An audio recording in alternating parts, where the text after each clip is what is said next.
Faire des achats durables. La durée de vie d'un objet, c'est le temps utile que cet objet aura eu auprès de la personne qui l'aura utilisé. Pour un sac réutilisable, par exemple, c'est le nombre de fois qu'il nous aura aidé à transporter des choses. Pour un téléphone intelligent, c'est le nombre d'années qu'il nous aura servi. Essayer d'allonger la vie d'un objet, ça consiste donc à essayer de le préserver et de l'utiliser le plus longtemps possible. Téléphone, console de jeux vidéo, ordinateur, chapeau, vêtements et chaussures sont quelques exemples d'objets que nous sommes tentés de changer fréquemment selon les tendances du moment. Cela dit, remplacer tous ces objets souvent encourage à continuer d'en produire de plus en plus. La plupart des objets qui nous entourent sont composés de nombreuses matières premières. Un téléphone cellulaire, par exemple, nécessite du pétrole pour produire son plastique, des minéraux pour ses métaux et même du sable pour le verre qui le compose. Ces matériaux proviennent des 4 coins du monde.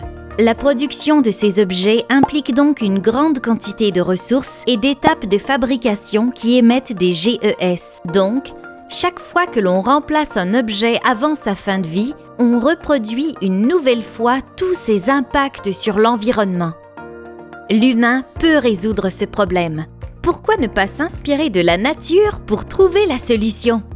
Les abeilles sont inspirantes pour leur capacité à tirer le maximum des éléments dans leur environnement.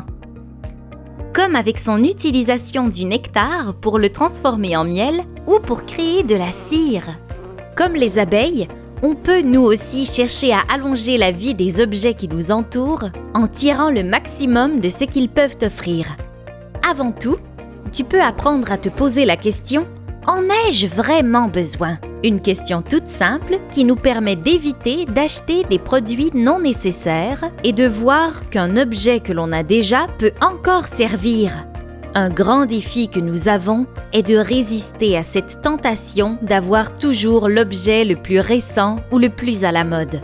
Ensuite, pour garder nos objets longtemps, il faut d'abord y faire attention.